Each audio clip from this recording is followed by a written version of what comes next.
sang arsitek kecil, penjaga alam, dan pencipta cairan keberkahan.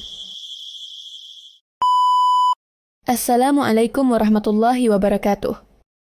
Di antara jutaan makhluk ciptaan Allah di alam ini, ada satu makhluk kecil dan istimewa. Ia kecil, namun kuat. Ia tenang, namun produktif. Ia sederhana, namun mendapat titipan wahyu dari Sang Pencipta. Pernahkah kamu memperhatikan seekor hewan kecil berterbangan di sekitar bunga? Ia terlihat mungil, bahkan tak sebanding dengan ukuran kelopak bunga yang dihinggapinya. Tapi siapa sangka, di balik tubuh kecilnya, hewan ini menyimpan segudang keajaiban dan peran penting bagi kehidupan di bumi. Makhluk ini bukan hanya penghasil cairan berkah, ia adalah arsitek, penyerbuk, penjaga keseimbangan alam, bahkan inspirasi dalam Al-Quran. Menariknya lagi, makhluk ini hidup dalam koloni sosial yang sangat rapih dan tertib.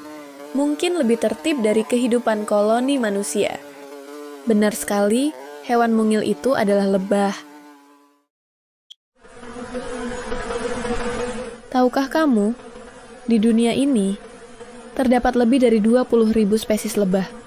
Meskipun setiap jenis lebah punya karakter unik dan cara hidup yang berbeda, tapi semuanya punya satu kesamaan, yaitu sama-sama pekerja keras dan bermanfaat. Seekor lebah bisa terbang hingga 24 km per jam. Mereka juga bisa mengenali lebih dari 100 bunga, hanya dari bau dan warnanya.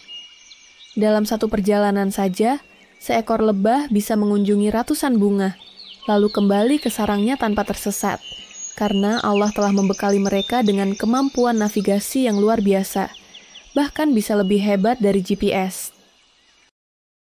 Kehidupan sosial lebah juga sangat menakjubkan. Mereka hidup dalam satu koloni besar yang bisa berisi ribuan, bahkan ratusan ribu lebah. Dan yang menarik, setiap lebah punya tugas dan tanggung jawabnya masing-masing, tanpa ada yang iri, malas-malasan, atau cari panggung. Semua bergerak, semua berkontribusi. Di dalam satu koloni, terdapat seekor ratu lebah. Mereka hanya ada satu di setiap koloni. Tugasnya cukup bertelur dan menjaga stabilitas koloni. Lalu ada lebah pekerja, yaitu para betina steril yang bertugas mengumpulkan nektar, membuat madu, menjaga sarang, memberi makan larva, sampai membersihkan sarang. Sedangkan lebah jantan tugasnya hanya satu, yaitu mengawini sang ratu.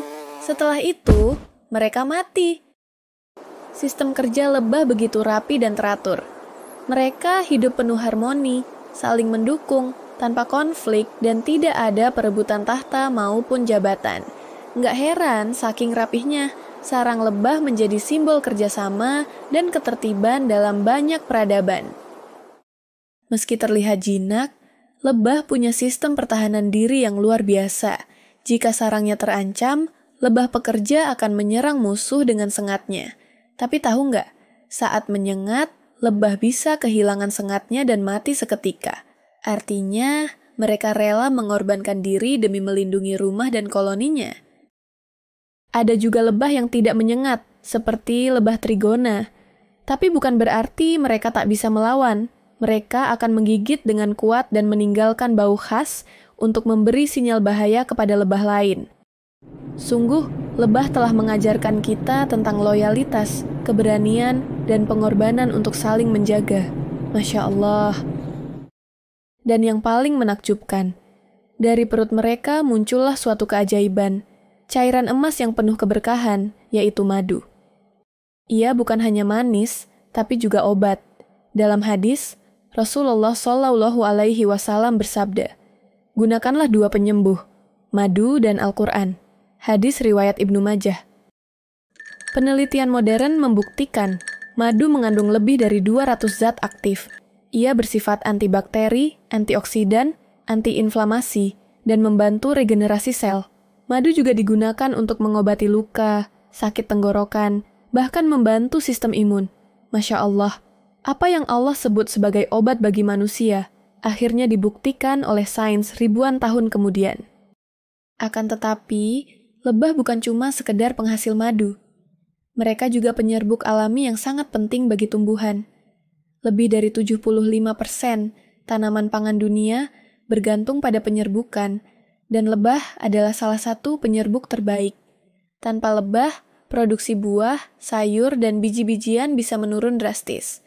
Kalau lebah punah, maka keseimbangan ekosistem juga ikut terganggu dan bisa berdampak langsung pada kehidupan manusia.